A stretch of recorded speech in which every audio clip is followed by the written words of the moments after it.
folks here. Welcome everyone to the Technical Advisory Council meeting for February 5th, 2026, which, man, 2026 has jumped out pretty quickly on us here. This is just a reminder that this is the Confidential Computing Consortium, and it's a community focused on open source licensed projects, securing data in use and accelerating the adoption of confidential computing through open collaboration. Every member is welcome. Every project meeting, our criteria is welcome. We're a transparent and collaborative community. We as members, contributors, and leaders pledge to make participation in our community a harassment-free experience for everyone. We also have an antitrust policy notice that this is a collaborative body, but it is obviously not to be used for anti-competitive purposes. So you can read that there. We'll start off with our agenda, which includes a roll call. I know that we're going to discuss some funding issues, so we want to make sure that we have quorum present. Can I just back? Yep, Mike. Just request to go back to AOB in the agenda. Yes. There's a couple of things. Firstly, I was expecting to talk about AVSs today, but that may not be happening. That's what I thought I agreed to talk about last time. But if that doesn't happen, we'll do it another time. The other thing is we do need to discuss something that's been waiting around for a while, which is the attestation SIG GitHub repo. It's very dull, but we need to make a decision about where that sits. So if we could please add that. And between you and Dan, you get to decide whether I talk about AVSs, because it's something I did say I was down for, I thought, for this meeting. Yeah, sorry, I didn't remember that when I put the agenda together. I think we've got quite a bit here with what we have listed, and then we've got we had one other late agenda add item, which is we've got I just lost Mike Bartok. Yes, from NIST. Yeah. Would it be sufficient to list these two items at the end of? Yeah, would this be sufficient to add these items to the end of the agenda, and we will try to move quickly through the items that we have and see how much time? I think we should make sure that Mike is early, because he may not be able to stay the entire time, and it's maybe not fair to make him stay for the entire. Yeah, for everything. The last thing, let's put at the end of the agenda. It shouldn't take too long, hopefully. And my AVS stuff we'll put in for another one. Yeah, I was about to suggest you can also drop mine from the agenda today, because I will have to also drop it a full hour. So let's just do mine next time. It's not urgent. It was meant for the quiet times, but today is a busy day, so let's drop it. Okay, so 4C. Oh yes, move it from this one. This you need to reload it on the page. Oh no, maybe not. For editing it, we can also drop it directly. It doesn't have to be any update. Yeah, fine. I'm not sure I actually have edit permissions to this, so if somebody has edit permissions, I'd be willing to make those edits. Yeah, you don't at this time. I shall do that. However, the permissions are updated. I'll do that, Nathaniel. No worries. Thank you. Thank you. So we're going to, just to make sure I understand the schedule, we're going to remove Fritz's talk. We're going to, what were the other two item agendas? And where we put them on the schedule? Talk, which should be probably 4A, put that, or there, whatever.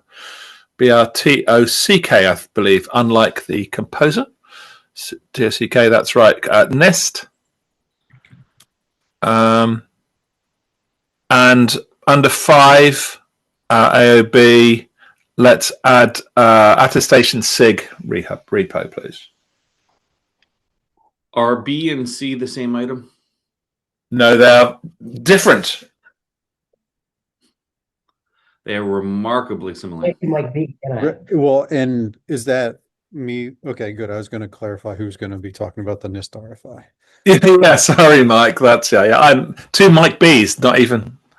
Yeah. On two NIST topics. So we have a draft of RFI response. So I think hearing from you first will be makes a lot of sense. Segue to the RFI. Okay, looking through the agenda here, do we have any other modifications that need to be made, or is this agenda sufficient for this meeting? Well, actually, one tiny change, which is TAC. So we'll hit that real quick. Okay. Well, let's start with the roll call, and we'll come back to the agenda, and we can make some last minute updates if we need to. So I am Nathaniel McCullum from AMD, so I am present. Do we have Paul on the call?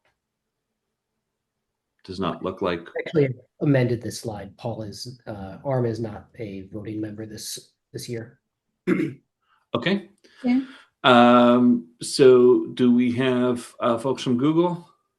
Yep, Renee We Colgan do present. have. Thanks, Renee. Okay, great. Huawei, Yes. Yes, we have. Intel. Yes, Scott's here.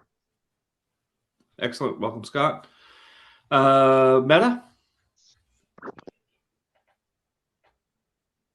We do not have anyone from Meta. No. Okay. Microsoft. Yeah, so I'm here. Excellent. NVIDIA. Here. In Twain. TikTok. Yes, I'm here. Excellent. And Shielded. I don't think we do. No. Okay. We do have sufficient for quorum, however, because we have 5 or more voting reps present. So let's move on to our agenda.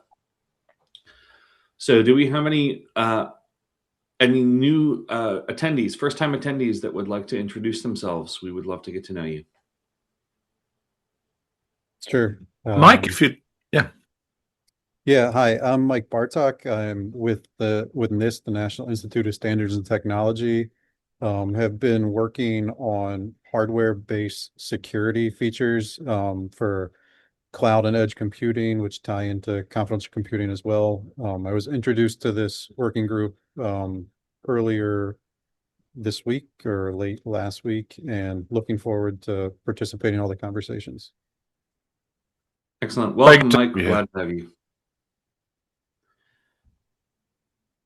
Any other first-time attendees?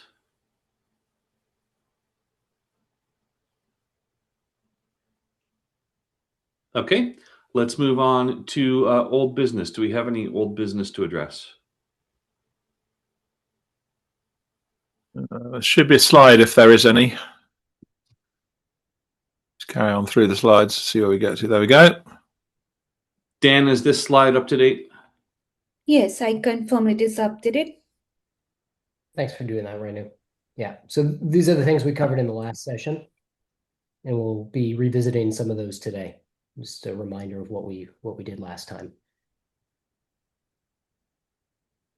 Great. Do I need to talk through any of these items in particular, or does anyone else need to talk through any of these items? I don't think so. Maybe just the one that we'd shortened our meetings last year and shifted the time, and now we're kind of back to what we had typically always done, which was 7 a.m. Pacific for 2 hours. So that's probably the main thing to catch people's attendance. Excellent. Okay, announcements. Do we have a slide for announcements as well? If you Those that are didn't- wondering why I'm doing so poorly at this is my first time chairing this meeting. So You're doing fine. You're doing fine. Just keep moving down the keep moving down the slides now. I think that's the easiest thing. No, I think yeah. So what we're doing today is our first time through. So Nathaniel is kind of spearheading this process for us. We're having each of the TAC voting members take a turn helping run a meeting. And when it comes around to your turn, you're welcome to do as little or as much as you like. I thought we had one announcement we were going to talk about, which might be that the Linux Security Summit is coming up in May in Minneapolis, which is my hometown here. So would love to see people put forth confidential computing topics for that RFP that is open right now. Indeed. So that was mine. I meant to say thank you, Dan. It closes fairly soon as well, and there are, I think, and there are also the main open source summit is also happening around in the same week in the same place. So the LSS is good for low level talks. Looking at sort of protocols or those sorts of things. It's a great, really good thing. We've had some very good talks recently from a variety of companies, not necessarily part of this SIG actually. So please do put something in. If you have more general talks, we absolutely encourage those for the OSS generally. So please consider that. If you have any questions, please get in touch with me. I'm very happy to help you write them, moderate panels, co-present, whatever would be helpful. Mike, can you drop the links in the chat for both? Yes, I will find those right now and do that as we speak. Thank you for that suggestion, Renee. And we'll put them in the minutes as well afterwards. Thank you. Thank you. Any other announcements? Maybe just a reminder, we have a Slack, and I don't know if everybody on the TAC is on the Slack, but that's a great place to drop these kind of links because once this meeting closes, the Zoom chat disappears for us. So if you're not on Slack, check out the website, and there's a link for it there. I will put it there as well. Thank you for that. I don't always remember that. Thanks, Dan. Moving on to new business. Our first topic of the day is the project grant, and this conversation will be led by Dan. So, Dan, the floor is yours. All right. So I'll paste I've shared these links in the mail lists very frequently, so there's no new news here other than for people who weren't here at the last meeting, maybe the last two meetings. What we wanted to do was allocate two 50K grants to help out two projects in material ways. The board came back and said we had significantly less money than what we planned on. So what we can do by kind of scraping together all the little bits of funding we have for other things is support one 50K grant. If we follow the voting that we did for the project proposals at that GitHub issue link on our governance page, the most voted project would be the Verizon proposal. But I did just want to open this up in case there was a majority of voting members that felt like we should go through some other process now that we have one grant instead of two. But if people are content to go with how they voted originally, if it hasn't materially changed for them, that we are voting for one thing instead of two things, then we are fine as is. So I'll just kind of open it up for TAC voting members here. Can I just add a point, which is this is not the research grants. This is a different thing to that. So do not get confused by that, which is a separate thing. So this is the project grants.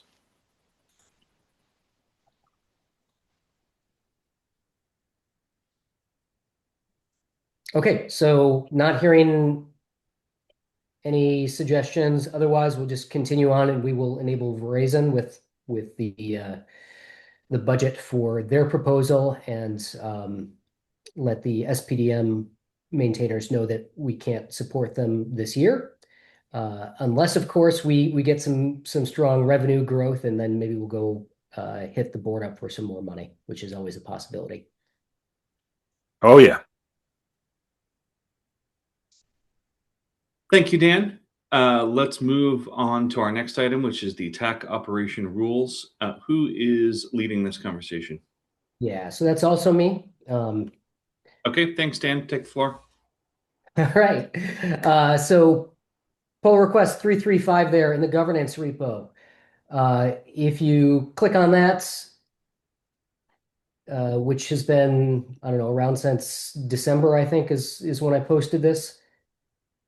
We just wanted to start to codify things that were maybe assumed before.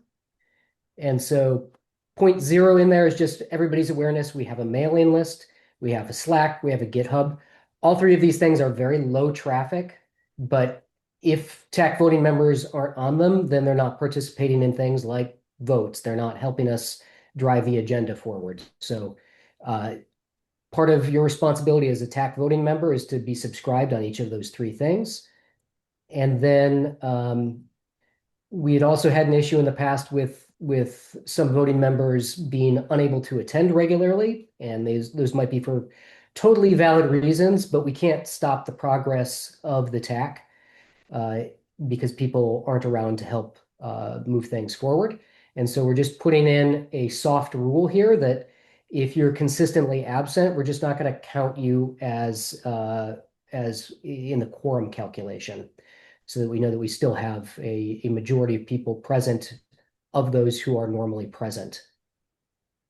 So I would like to get as sort of a demonstration that you have your GitHub account handy there, that you either approve this or you submit feedback like Alec did. Okay, can I respond to this as well, please? Which is that I do not think that we can do this. I do not think the TAC Thank you, Mike.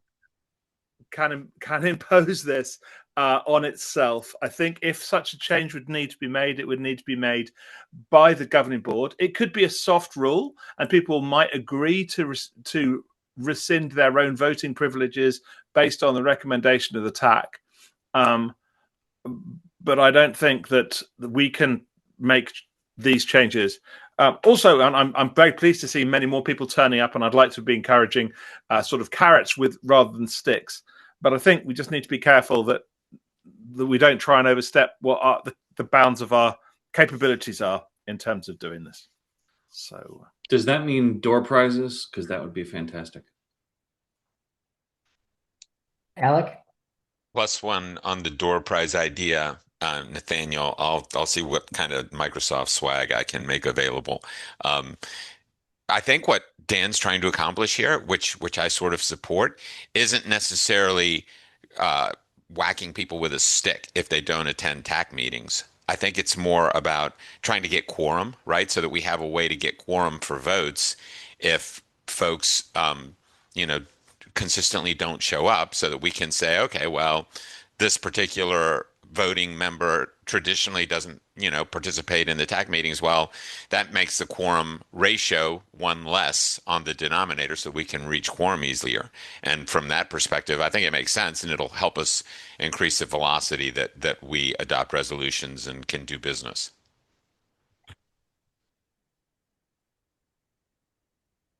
Is that kind of capturing part of your intent, Dan? Yeah, that's absolutely it. And I get that. Sorry, Hank had his hand up. Yeah. So thank you. This is Hank. There are, of course, precedences for this kind of quorum building, and I think it just needs to be well documented. Like there have to be rules. Like if you're the last 4 of 7 meetings you're present, you're okay, and things like that. If you write that down, I think there's no issue with having a dynamic quorum here.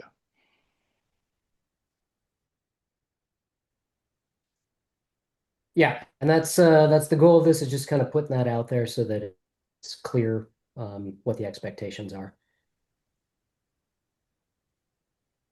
So what would we like to do? Do we want to try and make this a soft rule and ask people not to vote if this rule is kind of carried against them, or do we want to take this to the GB to see if we can get a change, or what? How do we want to do this? So I would like TAC members to either approve or comment on the issue that I pasted into chat, and then we will proceed with that. And I don't see this needing to raise to the level of the board unless it in some way becomes an issue down the road. So, okay, I'm still unclear then what measure we're voting on. It's number 335. It's not necessarily a vote, but I would like the TAC members to either approve the pull request or comment on it and request changes that they see fit. Okay, so I think so. I'm I think that the problem I have, I know this is tricky, but if we try and if the TAC passes this motion on itself, basically what it's saying is that it is removing a vote from a member. Yeah. For a certain amount of time. In certain circumstances. Yes. I believe that under the rules of the Linux Foundation and the CCC, that is not allowed. So if we want to do that, either we have to get people to agree that they will just not vote, which is fine, which is absolutely not a problem. But it's completely unbinding because if someone wishes to vote, they have every right to do so under the rules of the CCC.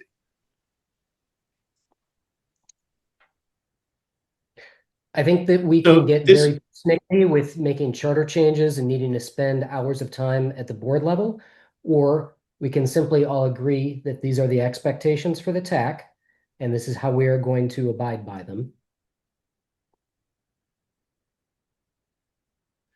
Given that this is the first I have seen the proposal, and I suspect it's the first that many others have as well, given that there is only one comment on the GitHub issue, I'd like to suggest that we bring this up now, have everyone please look at this issue so at least we can understand what we are debating, and that we defer to a agenda item in the next meeting. That way people can come, since this appears to be controversial, it would be good to have broader conversation on it with the actual details. And I don't think the group appears ready to do that. Is that an incorrect assessment?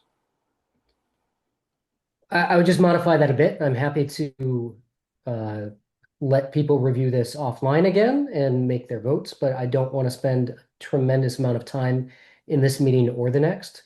So I ask people to get their comments in between now and the next meeting.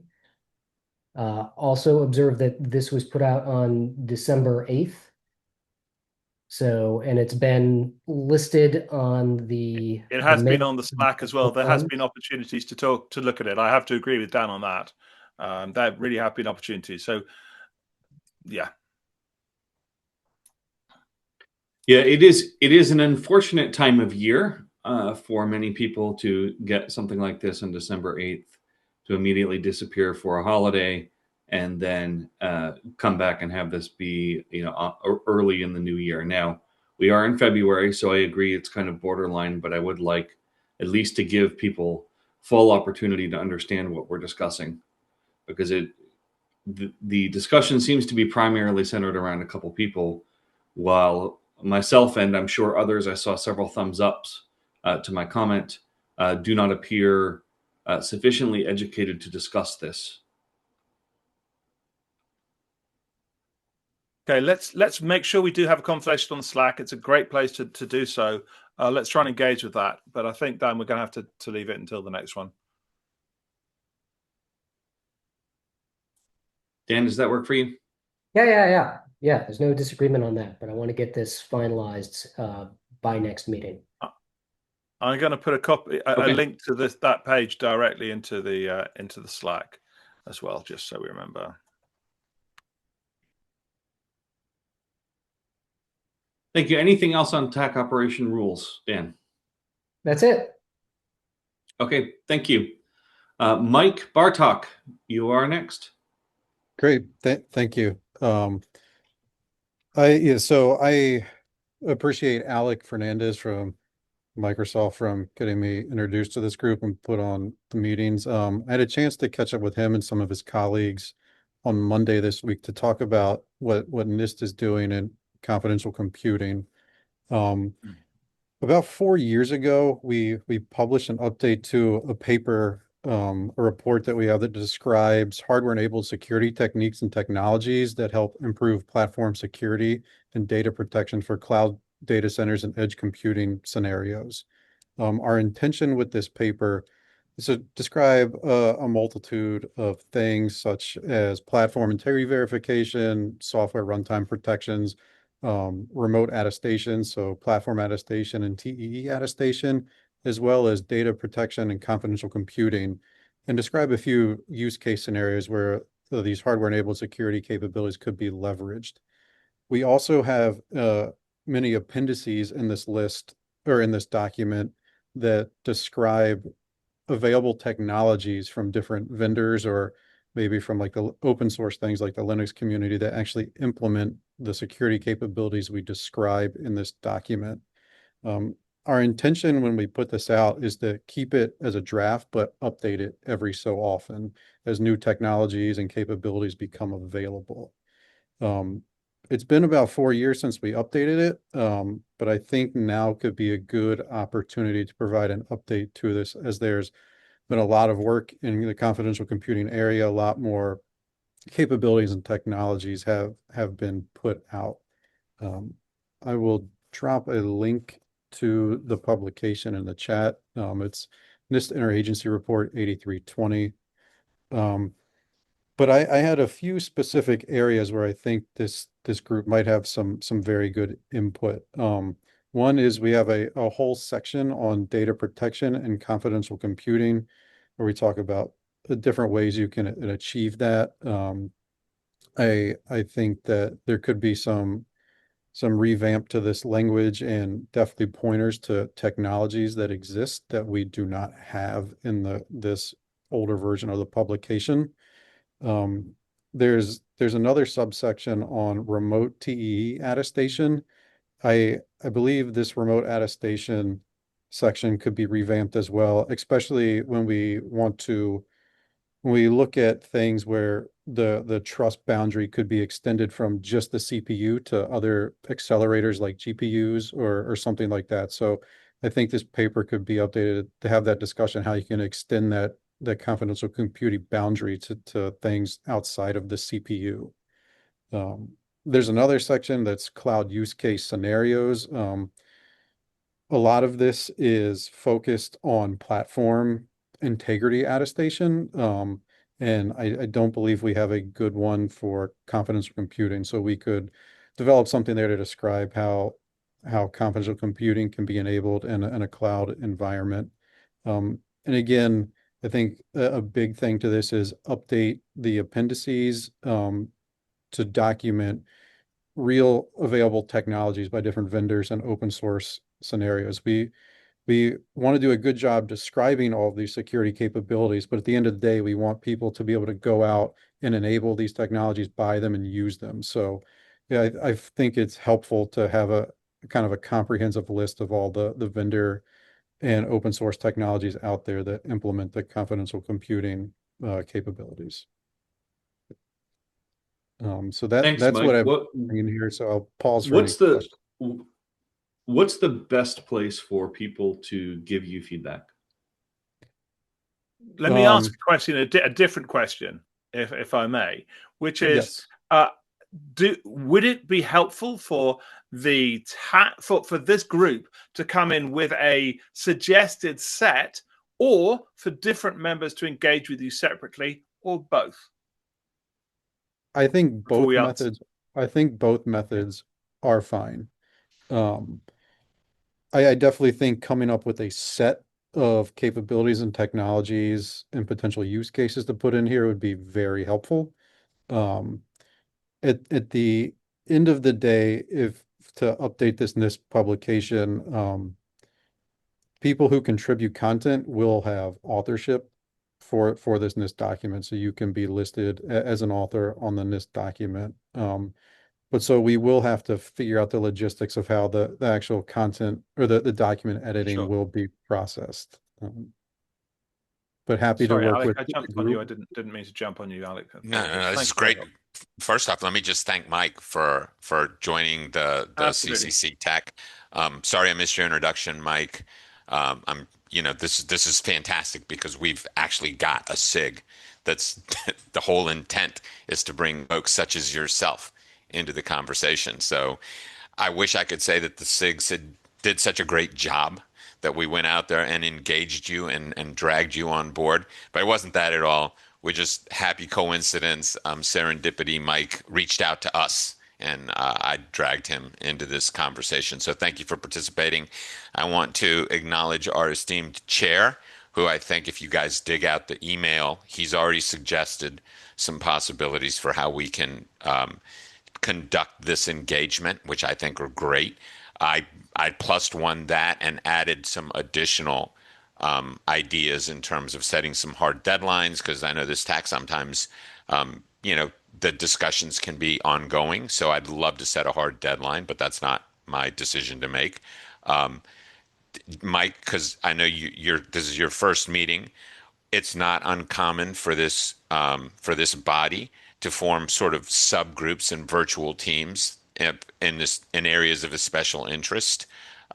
Your document has something for everyone, right? It talks about silicon vendors, it talks about cloud service providers, it talks about remote attestation.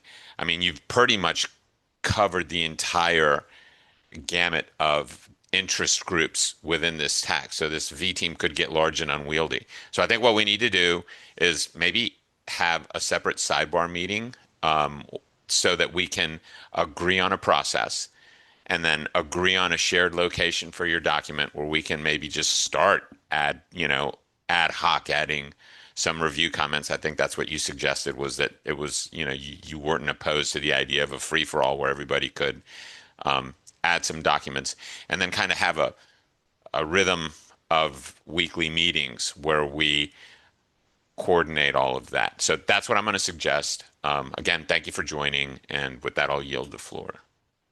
Yep. Can I just touch on that one point? Once we figure out the shared location to host the document editing, I know NIST has some rules around authorship rights. So I think we might have to have like a defined set of folks who will want authorship credit on this. And I'm just thinking down the line when we go to publish it, there's going to be questions about who actually contributed content. We can definitely manage that as part of the process. We don't need to, but if you need that, then we can absolutely do that. Okay. I'd like to thank Alec and Dan and Mike for this. It was a good document before, but yes, it can certainly use updating, and now's a great time to do it. So I'm very much behind this. I'm really, really pleased. So thanks, Mike, for being so agreeable to this. Really, really appreciate it. Yeah. I appreciate everyone's offer to help make it better. Just to chime in really quick, Mike, if you read the white papers that we have on the CCC, website, you'll find that the era in which those documents were written, like you said, they're a couple, 3-4 years old now in some cases. They sound a lot like your document, and so they're equally in need of refreshing. So I think if we go through this process, we can have an opportunity to update the content on our own website by simply linking to your document or by having sidebar documents that yours links to or something. So I think it's a much needed project. Yeah, who's pointing to who? But yeah, love that. Any other questions for Mike? No, but I have I think an internal question to one of Alec's points. We have a new regulators and standards body, which is just coming up at the moment. We have a charter which is just being discussed by the GB in the next week or so. And one of the questions that we need to agree is the responsibilities between that and the TAC, and which bits of work sit where and which sits between them. And I think that this is one which probably sits between. So we need to decide who owns it and who takes it through and all that sort of stuff. But I'm not hearing anyone disagreeing that this is an important and useful piece of work. So from my point of view, I think we should do it. And I would also go to Mike's earlier point, which is that if your company has things that it wants to say, you should also, which may be at odds, frankly, with the CCC line or have a different slant, you should also engage with NIST, who I know are very positive about such engagements. Thank you, Mike. I know that I am certainly looking forward to contributing to the document. So it was really good timing, auspicious that you are here. So appreciate your involvement and look forward to that in the future. Moving on to our next item. This one's going to Mike Bursell. So Mike Bursell, the floor is yours. Thank you. So it is any just segueing into this for you, Mike Bursell. Yeah. Any feedback you have on our process as we're looking to respond to this particular RFI on agent security is certainly welcome. Love the coaching if you have any for us. Yeah, absolutely. Thank you. Yeah, we'll definitely accept that too. So there is I'm putting another link into the chat here, which is a NIST RFI on AI, agentic AI. There we go. Security. And Nelly very helpfully found this. Nelly, the chair of the GB. And we had a quick sort of ask around and agreed that this is something that was worth responding to. So I have created a document. I will put a link to that document here as well. And I will, if you could please share, that's Nathaniel.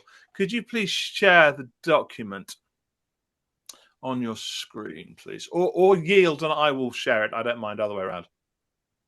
I'll yield for you. Okay, let's do that. Thank you. So let's see if I can share the screen. That's always a fun thing, isn't it?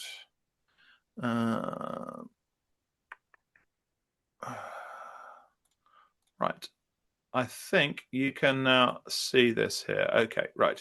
So this is an initial response and a whole bunch of suggestions. So the initial response is in black, and then Nelly has already started putting in some suggestions. We ran a bit of a problem about the editing, which we're trying to fix at the moment about who's doing what.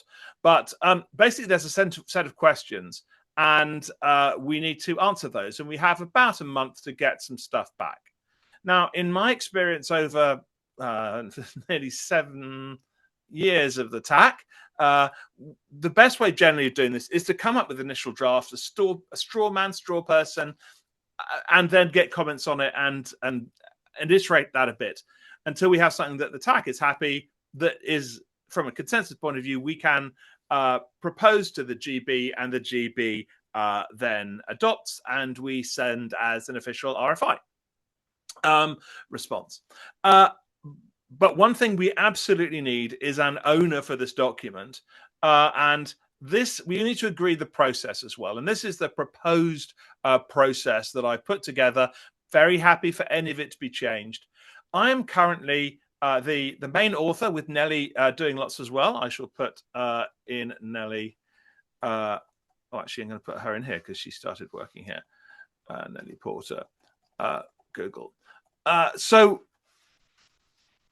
first of all, any questions about the document? Secondly, any questions about the process?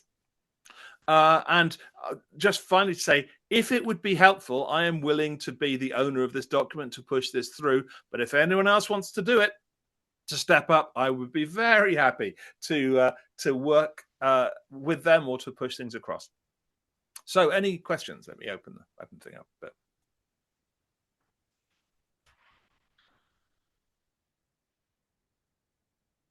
Okay, I'm going to ask Michael a question then. Well, we have him on there. It may be outside of his area of expertise, and that's fine, because I suspect he didn't write the RFI. If you did, well, that's even better. But we've got a whole bunch of questions here. And there's kind of two ways of answering them. One is to give kind of short things like this, right? And that's one approach. The alternative approach is to write an explanation of the problem space, and then define what the requirements are, explain how those requirements are met by particular technologies, and do that. Which is preferred, or would you prefer both, or what do you think is best for this? Yeah, so let me just preempt this by saying I was not involved in writing the RFI. It's handled in a different part of NIST. And actually, when I met Alec, that was kind of the first time I had learned about this specific RFI. So I think maybe the longer form might be better after just my initial read through of what they're asking for in the RFI, because they're asking specifically like security threats, risks, and vulnerabilities, security practices. So I think a little bit of narrative could be helpful. Okay.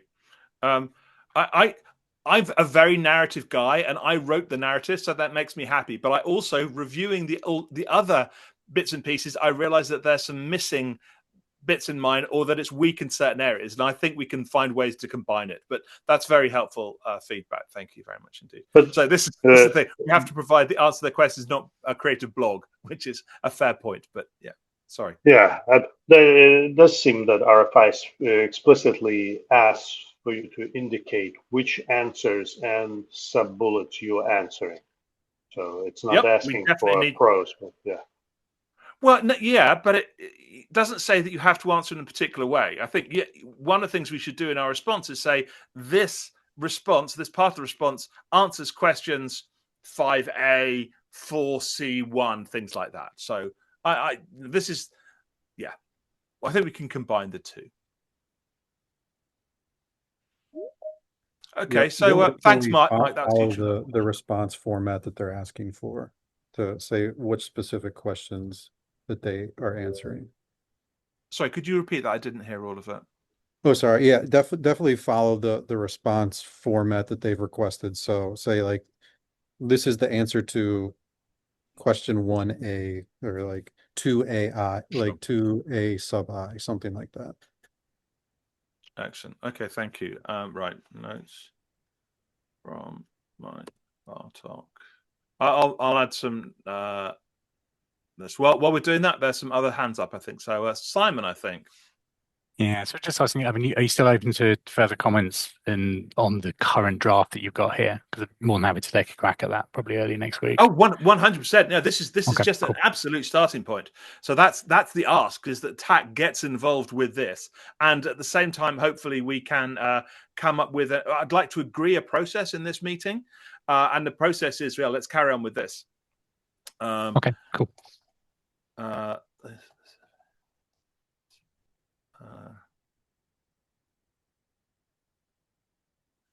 And that's another thing which is important to note, is that, you know, it may be that Microsoft or even just Azure wants to give its own response to this, and that's very appropriate, because, you know, your focus may be somewhat different to the CCC's sort of general focus. I think Google have said they probably want to do that, and others probably should as well. So we absolutely encourage members to do their own things, focusing on the bits that they care the most about or have particular expertise in. So please do that.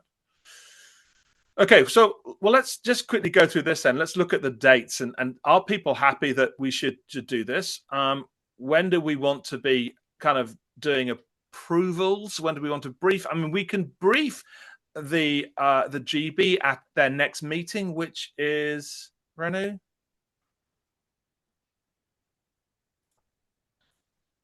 On the 18th. Next GB meeting is on the 18th. Okay, so there's a suggestion.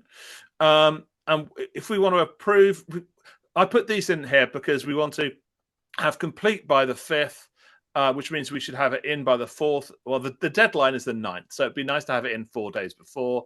So I've come up with these dates here. So, you know, when do we think we should have?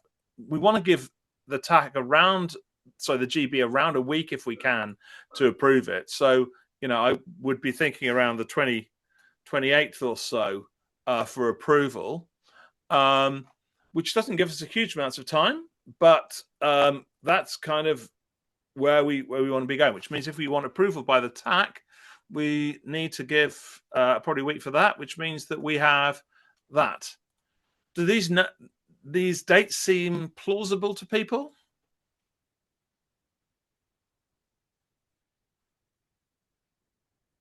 Okay, if no one disagrees, I'm going to accept them. All right, that's good. Thank you. The next thing is so just yeah, for the TAC approval, we have a meeting in 2 weeks, which would be the 19th. And then the next meeting would be the 5th, which would be after the date that you want the board to approve them. So yeah, so I think we're going to need to by Slack and by email. Right. But so if we can get a we don't have given our lower participation. Given our lower petition rate via those mediums, would it be better for us to push back this approval date? Well, there's a deadline, a hard deadline by NIST. There's a hard deadline by NIST, and we have to work to that basically. And we also need to be aware that. But if we changed it to the submission is by the 5th. Okay. No, the deadline is the 9th. I put the 5th in for safety, because safety really. Well, if we, my only thought was that if we had approval by the TAC on the 5th, doesn't give time for the GB to approve it. I know. That's the problem. Sadly, NIST haven't taken our meeting cadence into account. We should ask them to do that next time. That's not how it works. Now, it may be that we can ask the GB to approve our approving it. Sometimes they're happy to kind of do a pass-through approval. And if we can, then we can change that. And I think we should definitely ask for that. Alec? I'd vote for that. I think the GB doesn't have a need to be involved at this low a technical level. I mean, that this is squarely in the realm of what the tax should be deciding pretty much exclusively. And I think the GB will agree with that, but we have to give them the option, I think. Yep. Okay. Well, I propose we make that motion to the GB and allow us to approve it on the 5th and submit it immediately. Okay. That ensures that everything's on the up and up, but also we've given maximum opportunity to engage to the TAC. Okay. No, I like that. That is definitely my preferred. We've managed that before, but I've tried not to assume. So let's do that. If everyone is happy with that, that sounds very good. Okay. All right. So done twice. So the next question is, who should be the process owner, i.e. who owns the document, who owns editing it and accepting approvals and that sort of stuff. I'm happy to be that person. If it's not me, it's got to be someone who has the time and is able to put that aside and has the sort of a general view of the tech. We have a number of the second, but I'm not sure how many we have of the first. So I'm opening it up absolutely to other people to put their hands up. But if not, I will volunteer myself foolishly. And sorry, you're asking for help with what? I'm asking who is going to be the owner of this document. Someone needs to own it, and I'm offering to do that. If other people someone else wants to take it on, I'm very happy to support them in that. But I'm just aware that the time, particularly the time commitment over a fairly short period, may mitigate against other people being able to own it and understand that, which is why I'm offering. And I wrote the first version, so whatever.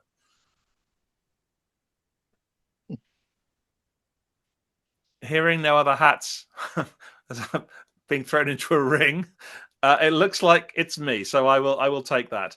Are people also happy that I should actually submit it when it comes time? Assume yes. Okay, I'm happy for that. It also simplifies our process. So. Indeed, and that was the thinking. So I'm obviously going to make sure that we get all the approvals from the right people internally, and that's very helpful. Okay, that's me. Thank you very much indeed for the time on that one. I will cede the share if I can do that. Oh, am I still sharing or have I stopped sharing? I've stopped sharing anyway, haven't I? Am I sharing? Okay. You are not. Are you done, Mike? Thank you very much. I am done. Thank you very much indeed. Not on this topic. Okay. Thank you, Mike. This document looks good, and I think it'll be good for us to have that comment. So thank you again. Let's move on to talk about the guidance docs. And this is back to you, Dan. The floor is yours. Great. I anticipated we might go through editing some of the open comments on the other doc, but maybe we could always come back to that, time permitting. So one of the things we've been talking about in the last couple of meetings is that the board gave us a charter this year to provide more guidance documentation for potential adopters. And the idea is that people seem like they're interested in picking up confidential computing, but they kind of don't know the different ways to do that. So we want to provide some examples, and we sketched out three different outlines of ways that are common today. So we're not trying to like invent new IP here, but more kind of document what are some common patterns for how people are identifying or adopting rather confidential computing. So we have this one on managed attestation, where the idea is that you are getting access to some other common cloud service based on an attestation. And there is probably a cloud provider or some other entity that will issue you a token that then gives you access to those services, but that token is authorized based on a attestation. The second one was, you could consider as a kind of a sub step of the other, or a subclass of the other one, but this is just a very common thing of, it's specifically a key that you are releasing to the trusted execution environment. And there's probably a number of patterns out there, I know from our ISVs and CSPs and other service providers that provide this capability. And then the third one is maybe a little bit more specialized, and this is clean room. One of the defining characteristics of this is that you've got multiple parties that get access to the trusted execution environment-based service, even if they don't necessarily and probably don't have direct access to like the VM, for example, that it's running within. So we've got a project within the CCC called Manatee that provides this as an example. But what I would like to do today is get lead authors or editors signed up for each of these, and then they can kind of go through a similar process to what Mike has demonstrated for the NIST RFI, that you get some initial text on the page, and then you can get help with refining, correcting, adding to that. And I think there were some interested parties in the last meeting, so I'll kind of open it up here to whoever would like to be the lead editor for the first blueprint. Yeah, so I think I threw my hat in the ring for these last time. So I've actually, just for some other work streams I'm doing, I've already kind of put these together. They are for Azure, but that's not to say they couldn't be genericized in terms of the patterns put together. So more than happy to have a crack at those. That's fantastic. I was hoping you would continue to be interested in this one. Yeah, that's brilliant. Right. Really, really fantastic. Thanks so much. All right, and now somebody to work on the secure key release document. And the text in these is just a starting point. I mean, there's obviously not much text here, but it's a starting point to a starting point. Feel free to completely rip it out and replace it with something that you would prefer. Yeah, I mean, at the risk of jumping ahead of everybody else, I mean, again, this is kind of similar to the stream I got to. All three patterns are the kind of doc sets I'm working on right now. But as I say, they're Azure specific, but it's not beyond the realms of possibility to strip those back and genericize them. Fantastic. So are we looking for code samples? Well, I mean, obviously I've got code, well, again, Azure focused code, but I can certainly provide some implementation samples as well if that's of use. Yeah, that's a good question. I think we kind of walk a line between wanting to give people concrete things and promoting commercial services.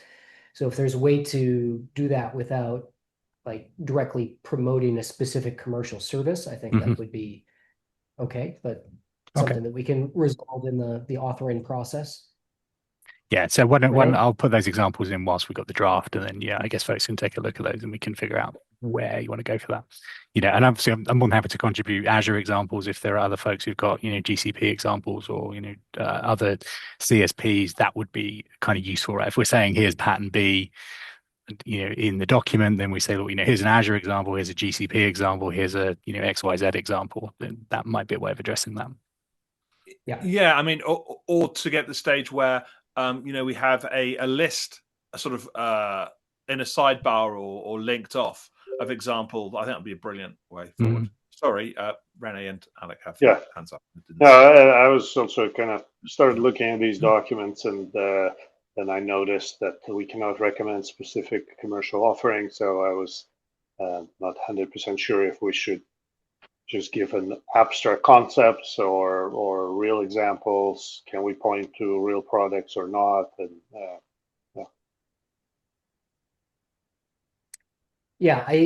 I'm open to kind of working through that process. I could see if we, with an even hand, gave all CCC members an opportunity to list their services, that might be okay. I think. Yeah, because we have plenty of hands-on examples, and Simon mentioned also samples, end-to-end, step-by-step, but obviously they're vendor-specific, so I wasn't sure if that's acceptable or not. But yeah, as you said, Dan, maybe giving all participants a chance to provide their examples and list their services is a way to handle that. Or yeah, I mean, I can imagine one possible format here of many possible acceptable formats would be, hey, here's a 2-page paper that tells you, oh, this kind of thing exists. This is roughly how you use it. And here's a link to 4 different service provider pages. That would also prevent needing to like duplicate technical documentation that might fall out of sync. Like if you update your APIs and it's not updated in the code examples in the doc. But all things that we can kind of work through during the drafting. Okay, yeah, happy to collaborate, Simon. Maybe own the third, the blueprint C, or we can split this.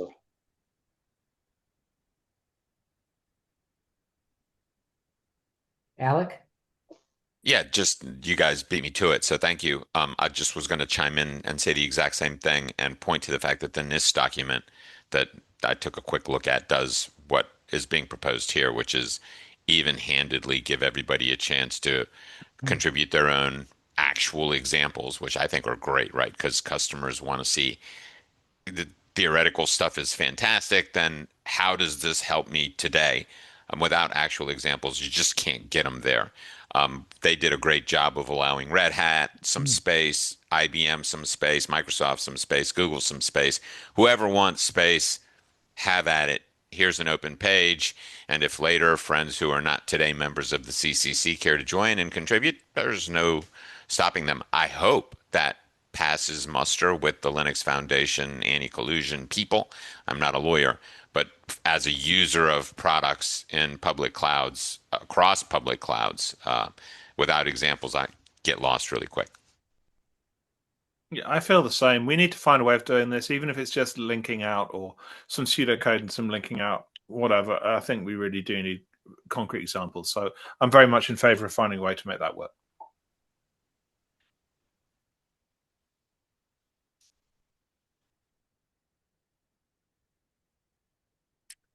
All right, great. I think that's mostly what we wanted to cover. Let's see.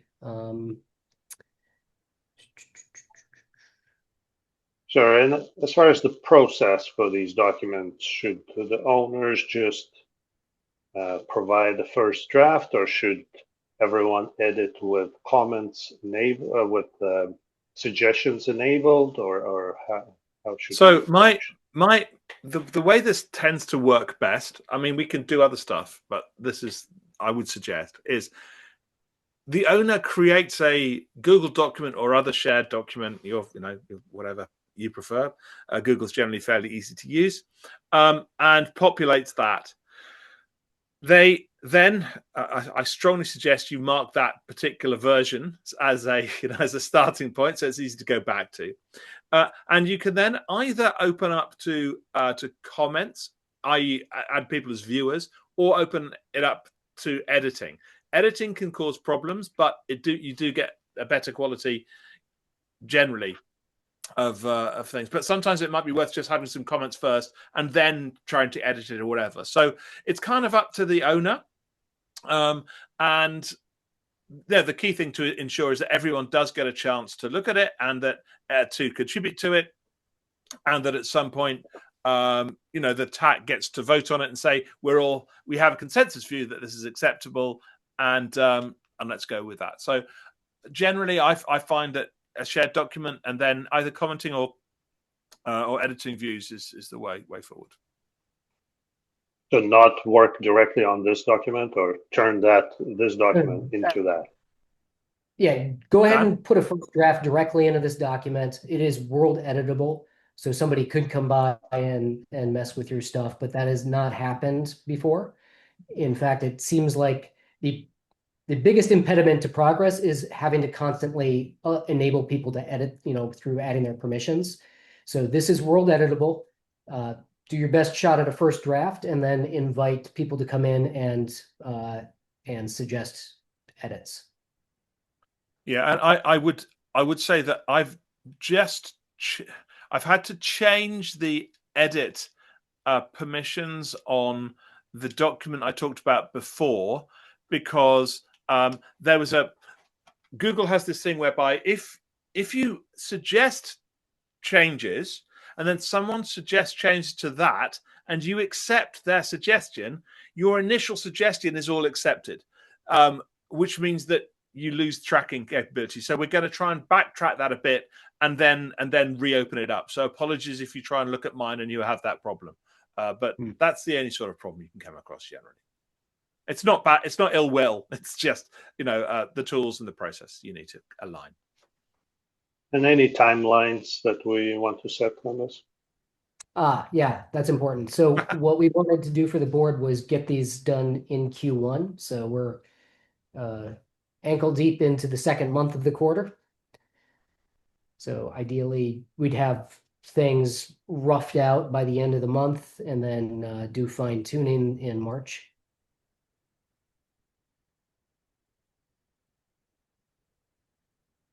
Does that sound like it works for people? The owners particularly, they're the ones who have the initial. Excellent. Yeah, sorry, that works for me. Yep. Yep. That's fantastic. Great work, Dan, getting this off the ground and forming something from the GB's hopes and expectations into something concrete that people actually agreed to work on is very good TAC chairing. Oh, Mingshan has a hand up. Yeah, I can help you, Renee, with the data clean room parts. And I have another question for the 3 blueprints. So I remember Dan started discussion of the topics of the blueprints. So we came up 3 directions. Do we have like second round or another like in Q2 for other topics we haven't covered in Q1, things like a private AI serving those use cases? Do we continue to do the blueprints, or is this just for this year?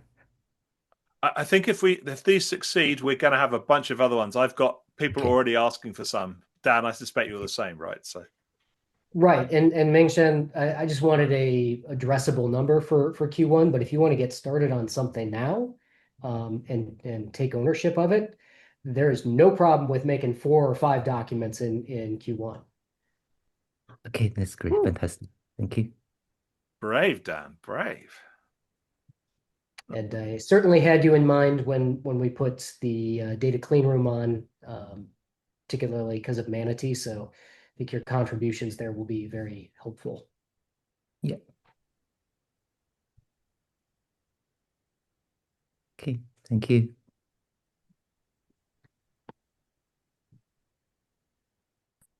Are we done with the guidance docs? Do we need any other discussion?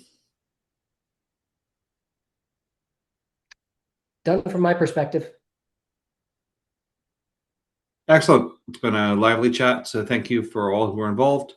Let's move on now to any other business. The first item in AOB is the attestation SIG. I don't have a name, so whoever had volunteered that, the floor is yours. That was me. That was me.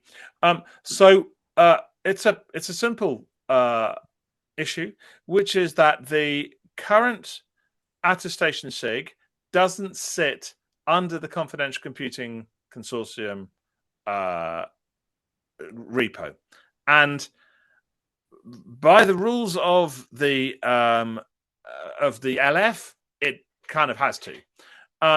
So we can either rename it and move it under our GitHub, or well, there's a number of options. Again, if I could just share my screen, I can show you what has been proposed. It's been around since the middle of last year, I think. Dan, do you want to? Yeah, please. Yeah, I don't think there's disagreement on what to do. I think there's just nobody to do the actual work of migrating it. Which of these did we decide to do then? 1, 2, or 3? I wasn't sure. There was some discussion here, I see. I have to revisit, but I think that the gist was moving it underneath the underneath the GitHub org. It was so Yash said this one. Create a single disk. Okay. So who can do this? I think that's the question. As long as we have someone with permissions to do it, we ask them to do it, and they do it.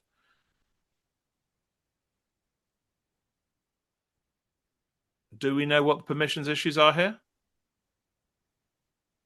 I think somebody has to have right permissions for the organization.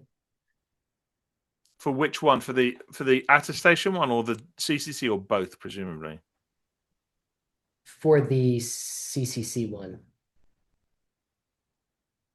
Okay. So if we're happy to proceed with the third of these, I will investigate whether Rian or Renu can do that, and if they need help from the attestation SIG folks to do that. And we'll just proceed, yeah? Yeah. So okay. I know within the attestation SIG, this had been discussed at some depth. I thought that the conclusion wasn't to have a single repository, but instead to have a few different repositories with their name indicating that they had to do with the attestation SIG. I can try and find that discussion that was had in the attestation SIG, but it seems like a reasonable. The goal was to move under the. Okay. All right, Keith. If you could find out and coordinate with me, I'm happy to work with you and the LF folks and the attestation folks to move it across. It sounds like the TAC is generally agreement, and the attestation folks are in agreement. We just need to make it happen. So let's just do it. That's good. Yep. Okay, that's me on that one. Thank you very much indeed, Nathaniel and Dan and Keith and everyone. I will stop sharing. Excellent. Thank you, Mike. Our last item from the AOB is the ANSI paper feedback and potential collaboration. Who is leading that discussion? Yeah, so Nathaniel, that was being put forward by Roman, but he had to leave the meeting with interest of time. He has mentioned in the chat to sync with him offline or take it to the next meeting if required. Thank you. Yeah, so I would note that Alec has been doing work on this. Alec, do you want to just give a bit of background to this, and then maybe it makes sense for you to work with Roman? Yeah, I mean, the response from Microsoft was published. I mean, somebody posted it on the web someplace.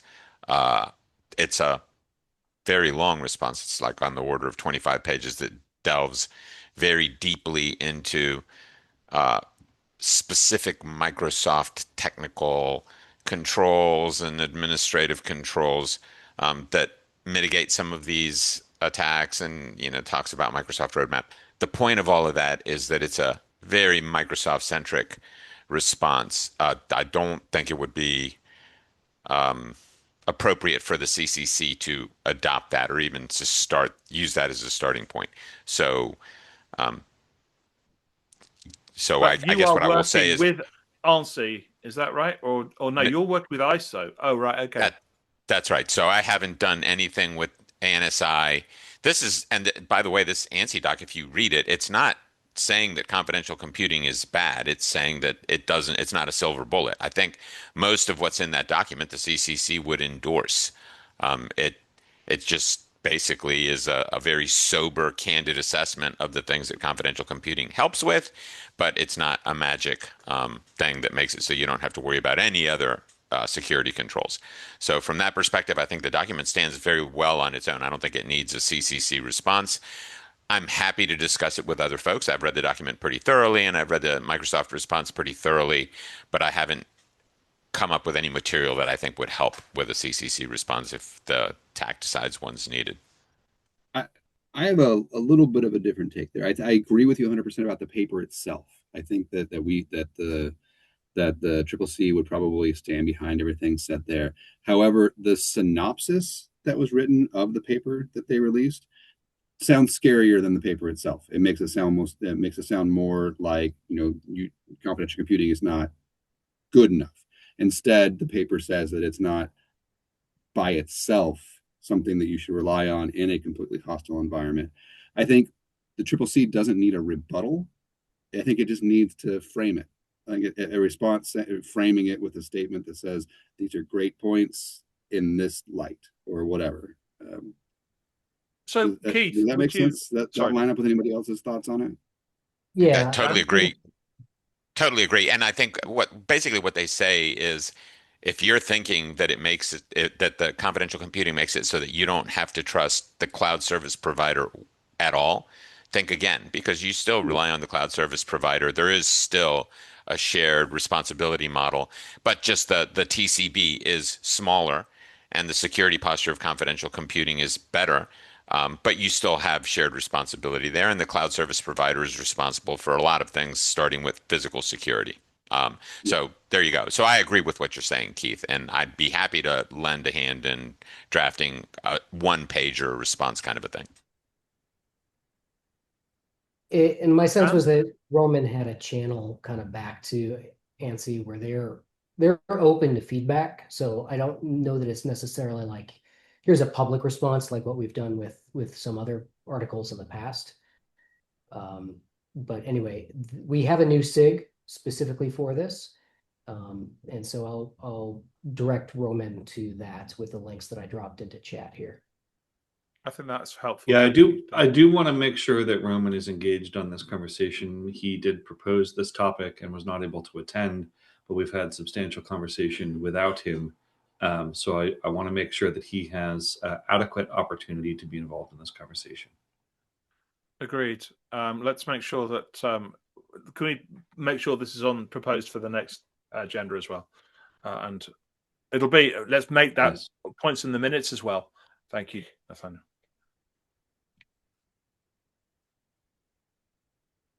Dan, your hand is still up. Do you need to add something else?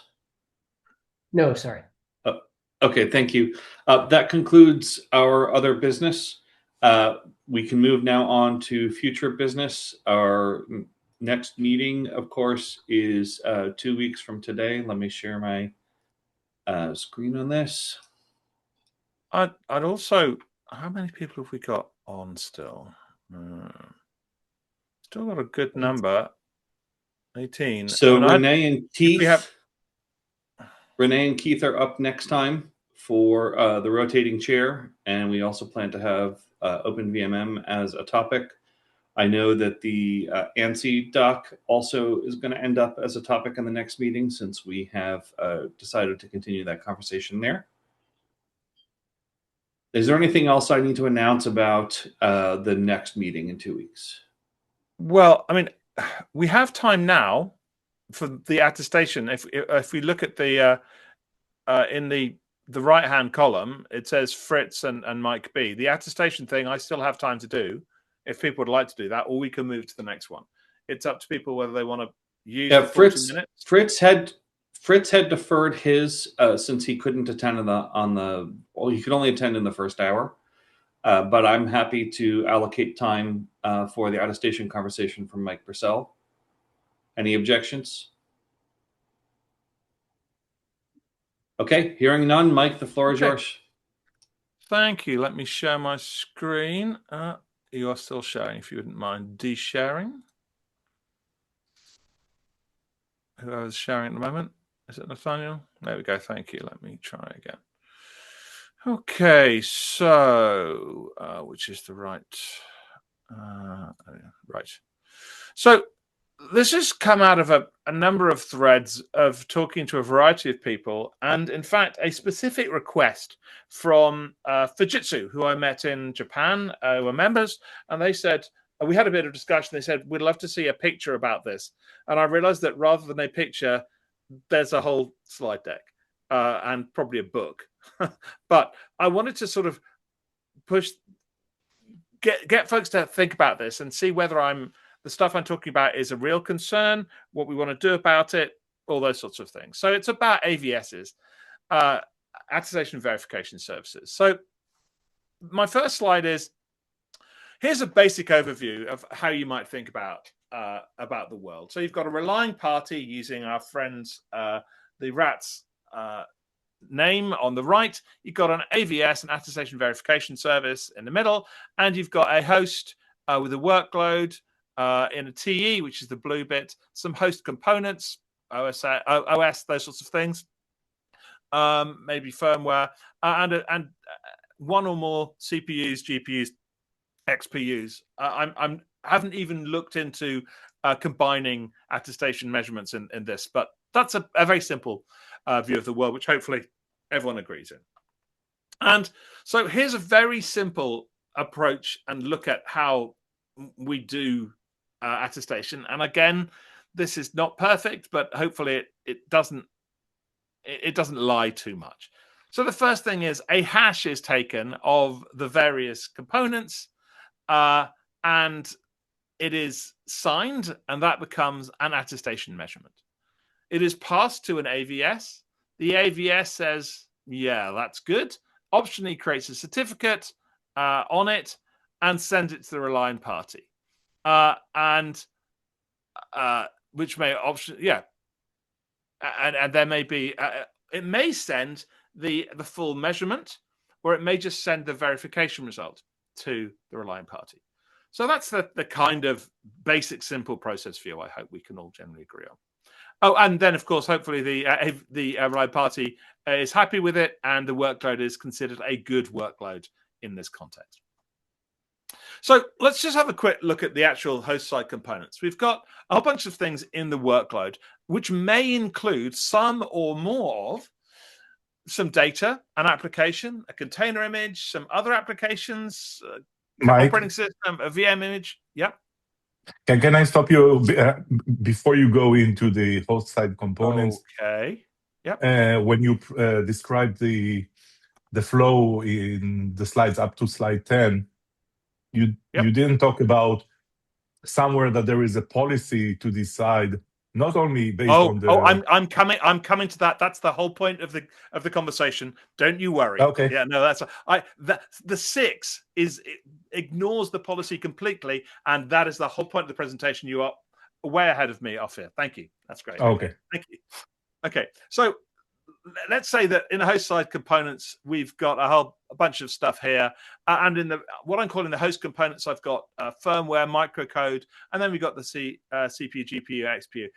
Question mark location. We might come back to that in the future, but it's not hugely germane at this point in the conversation. So, who decides the verification criteria? And this is coming to Office point a bit. So, generally, I think we might say that the relying party cares about the stuff at the top, and the AVS generally is the one that's going to be in a position to verify whether the other stuff is right, because it's low-level stuff that most relying parties probably don't care about in detail. Will do sometimes to some degree, but may not have the details of firmware versions, etc., etc., etc. Whereas they are like to care about. I disagree with that statement. I disagree with that statement. Sometimes.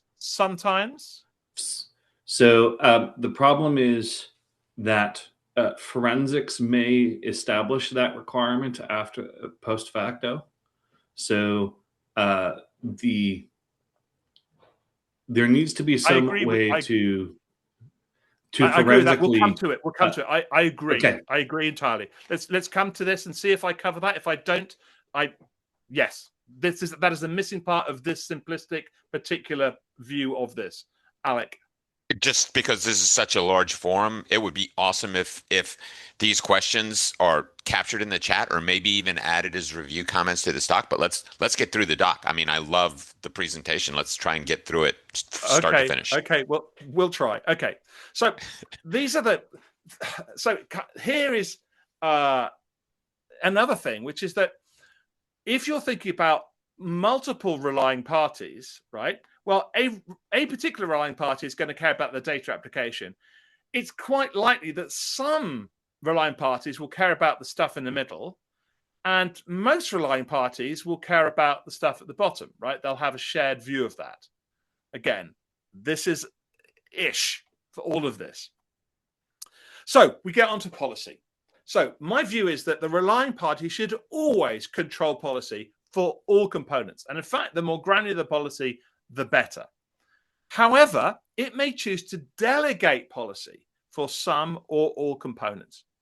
But I'd also note that if policy is applied once in one place, it becomes much, much easier to do certificates and signing of a certificate. Because otherwise you have multiple certificate levels and it gets messy. Not saying it's impossible, but I'm just talking about simplicity here. So here is the question, where is policy applied? And so here is the blue thing is, this is, okay. Let's say we've got two different policy engines, right? We've got a policy engine in the AVS and we've got a policy engine in the relying party. Option one, so I should take that one out. There we go. So option one is that all policy is applied at the AVS, right? And that decides based on policies which it has in itself, in its policy engine, somehow whether all of those are good or bad and whether you therefore get a good or bad out. Option two is that some of it is applied by the relying party. And this is just one cut, right? It might just be that the relying party cares about the data in the application and it will do that bit, but it's going to delegate the other pieces to the AVS, maybe because we believe that more other relying parties are going to want to do that and it's going to be more efficient, maybe for other reasons. And there's other views where the relying party does all of the policy checking. And so other options are possible, right? And I think there are some particular areas the way you may care about. UEFI may be particularly interesting for some relying parties. Firmware versions may be particularly important for relying parties. To your point, your forensic point, this is one of those ones, Nathaniel, I think.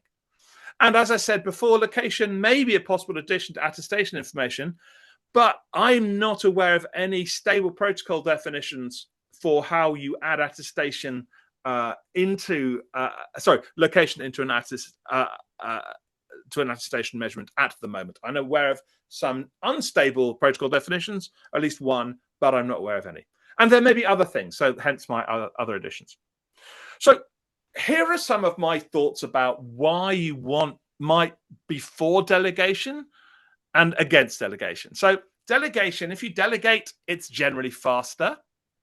The cost of operation if run internally. So delegating it may be cheaper. If you, I think of JPMC or Standard Chartered or I know a government department or whatever, thinking actually, if I push this out, it's going to be cheaper. And as I said before, certificate signing in one place is a huge win in many cases. Against delegation, you've got, well, security. You have to trust the AVS, right? It needs to be really very secure if you care about this. The cost of verification, you've got to pay the AVS to do it. There's integration complexity, because how do you pass over policy information to the AVS and then managing it as well? You also are likely to have multiple AVS entries. If you're one of those larger organizations I talked about, you're likely to be talking to multiple AVSs in the future. And also, there's the complexity of the trust relationships that you will have with all of those. So there's some other negatives. There's some other negatives that you can add to that. Okay, I'm gonna share this with people, and I'm gonna ask you to add that. So I'll mention 3 quickly, which is auditing, gap analysis, and forensics are all additional. It creates additional problematics for them when you do delegation of policy verification. Also negatives. That's great. Thank you very much indeed. I agree with all of those. Thank you very much. So why does this matter? And I think most of us understand here why it matters, but I want to make it very clear. So in the real world, you're likely to have multiple workloads on multiple machines, multiple AVSs, and multiple relying parties. And that means that you get complexity very, very quickly. And I tried to do a basic UML or a pseudo UML mapping of, how all of these bits fit together. And it does get pretty complex pretty quickly. It is about 15 to 20 years since I did any proper UML. So apologies if this is rubbish, but it hopefully gives an idea of the sort of thing that we're looking at. So, and the other thing is that, each relying party has multiple workloads. Each one uses multiple verification services, and each attestation and verification service is used by multiple relying parties. And this implies a significant management burden on relying parties. If you are a company or an organization which does CI/CD and you create 150 new container images a week, managing those, managing revocation, managing the trust relationships, managing which ones require different low-level microcode, firmware versions, etc., not to mention container versions, UEFI and stuff, becomes very, very complex very, very quickly. And so I think those are the key things, but there's some other outstanding questions as well. The first one is, how do you charge for this? If you're an attestation verification service, how do you charge for it? Next one is, how do you establish trust from a relying party to an AVS? And, who are the right people to be running it? A number of people suggest every year that the CCC should be running an attestation service, possibly the central AVS, which is lovely and very kind. So I strongly object to that notion. Thank you, Nathaniel. We open every meeting by talking about how this is not an anti-competitive body, but a centralized verifier where any ambiguity exists is an opportunity for anti-competitive behavior in the industry, and therefore should be avoided at all costs. And I'm going to say 2 words, which are let's encrypt. And I'm not that I disagree with you, but other answers to the question are government bodies, regulators, banks, banking, ISVs, integrators, OHVs. Sorry, what are they called? IHVs. So many different answers. But we need to find some ways of doing this. What are the appropriate policy management standards? Can we use existing policies to do this? Do we need new things? How do we manage revocation? Where do ISVs sit in this process? Many of these images, these models, these applications will come from ISVs. Where do they sit in the process? And then there's a whole bunch of, SLA expectations, which just get really hairy really quickly. And yeah, here's some list of some of the AVS operators, possibly slightly tongue-in-cheek, but there's some thoughts there just to get people thinking. I am not endorsing any of these as a particular answer to any of these questions, and I see a world where we probably have all of these to some degree. So that is kind of it. And I raise this because I'm of the view that until we work out how we do attestation, we're not going to have full industry scale adoption of this in the same way that we didn't get full industry adoption of HTTPS until we had something like Let's Encrypt, where it just became easy and everyone agreed that we had an easy way of doing it. Other ways exist and they're still used, but until we have an answer to this, this is a socio-technical problem. It's not just a technical problem. It's not just a social problem, a socio-organizational technical problem, arguably. And I don't know where else to ask these questions other than the TAC and the CCC. And so I'm not asking for answers to this, certainly not in the next 24 minutes, but I really want to get anyone who's interested in this. This is a conference all in itself, frankly. We could have a mini conference on this if we wanted to. I don't know how we do this, but I want to engage people, and I suspect that anyone on this call has a view. We've had a couple of people already expressing them, and I'd love to catch more views. So this was my attempt to brain dump in a way that hopefully other people can understand. I will shut up for a couple of minutes and take questions or comments or responses.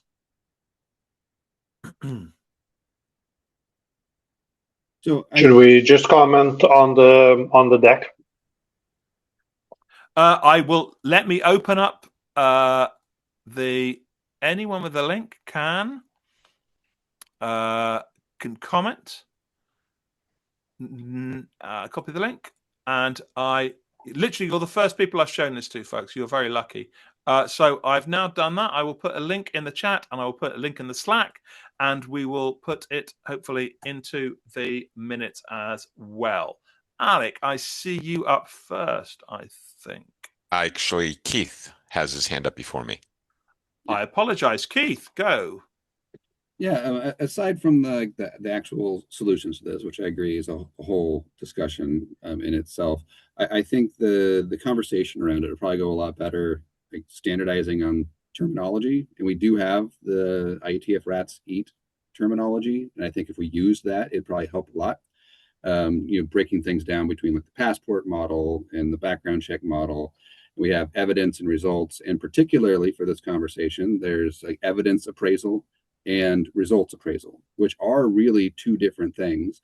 And the answer for how they're solved may be differently. And if we conflate them together, we'll have people talking past each other. Okay. Let's work out how to do that. But okay.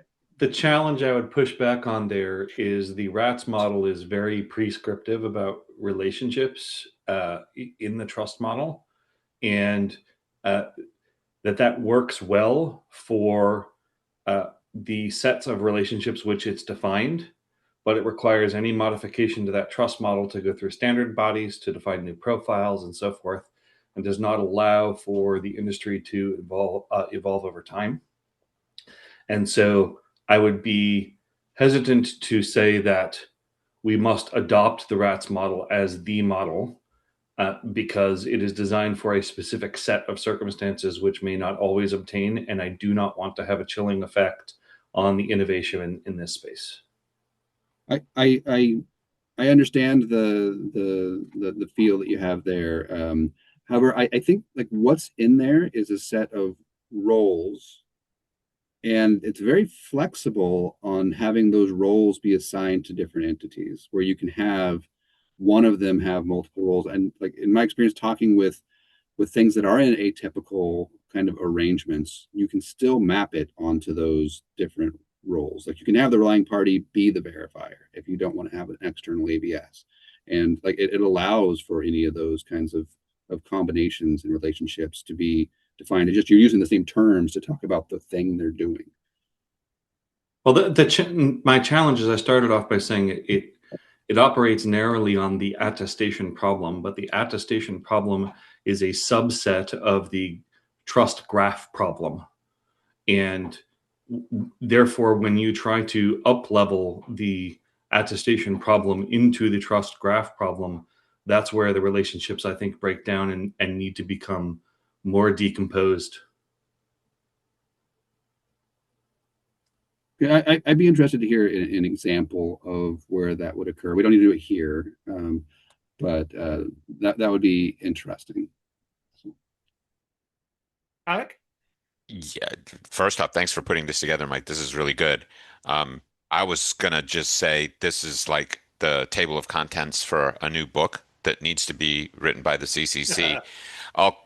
Which I wholeheartedly endorse. Just in today's meeting, we've had 3 big tasks kind of bubble up. So let's be mindful about how we divide up into teams and try and take all this on. So I think we need to have a disciplined review process of your document.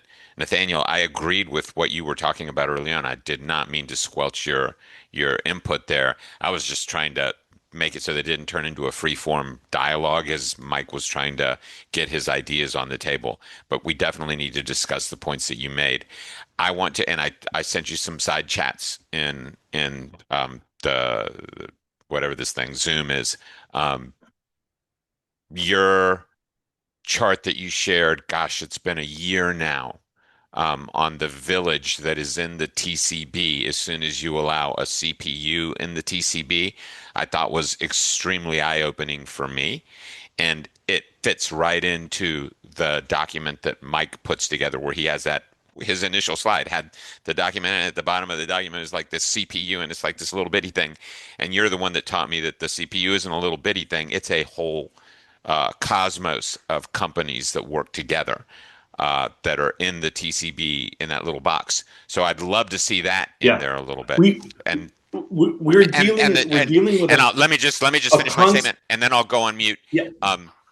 I agree that we can discuss the fact that rats is limiting, but I love having that clear terminology that's in that RFC. Without a clear set of vocabulary and complex, complete definitions, we're lost. We just talk past one another. So I agree that you can critique the rats terminology and the eat terminology, but let's do that separately. Let's agree to their terminology first, I think, and then offer critiques afterwards. And with that, I'll go back on mute. I'm not disagreeing with Rat's terminology. I'm pointing out that Rats is trying to solve a very specific subset of the problem, but the market needs a solution to a larger problem of which attestation is only a piece. And we're dealing with, Mike will appreciate this, we are dealing with constellations of cosmoi. We have... to Englishify this. Is cosmoi the genitive plural of cosmos? I don't think it is, but I'll stay with it for now. Well, it's the nominative, yeah. So yeah, Mike's going to correct my Greek grammar, which is okay. So we've got all these different cosmoses, right, to make it English, and we have to federate between them, and having a model of that federation between the cosmos to actually construct a trust graph, which forms the basis for the analysis of trust, both prescriptively, that is ahead of time, and forensically after the fact, is the critical operation that we're doing. And attestation is only solving a very small piece of that puzzle, right? It is one of the inputs to solving this problem. So that's how I look at this problem. I look at it as a much larger problem. There'll be more information for me in the days to come, but I'll stop talking now. Can I just respond to a couple of these things, then we'll get back to folks. So it is part of a bigger problem. This is not supposed to present the whole problem. This is my brain dumping a particular thing and trying to see if other people are interested. It turns out that other people are. Also, Alec, I don't think we should decide today to put a working group together. We, as you say, have other stuff that we need to do.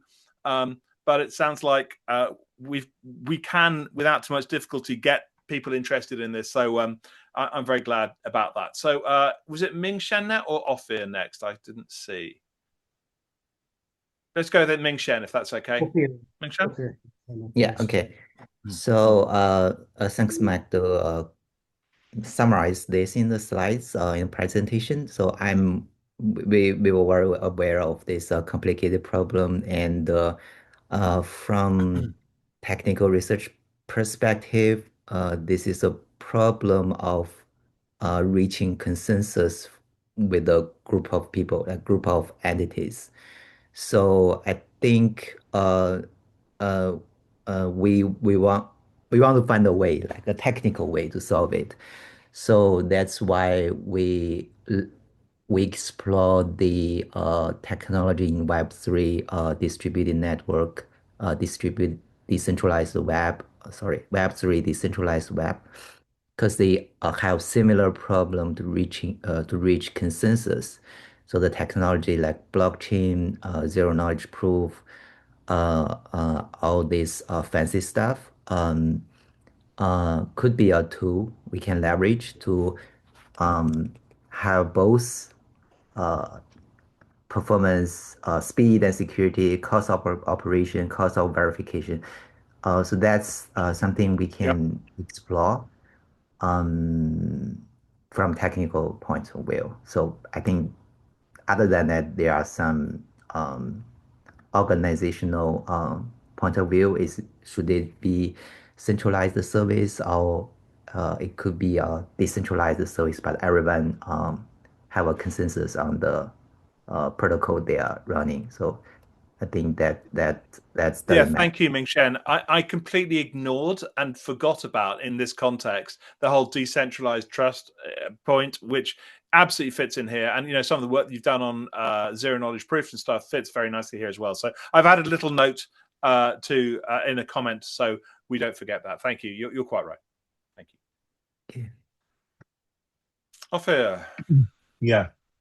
A few thoughts, and I think that there was something that you raised. I'll get to it a little bit later. That is side to this discussion, but also relevant, and you mentioned it, so I want to double click on that. But first, these topics are what we're busy every day, also with customers. One option that maybe was not really mentioned here is customers having their own deployed AVS.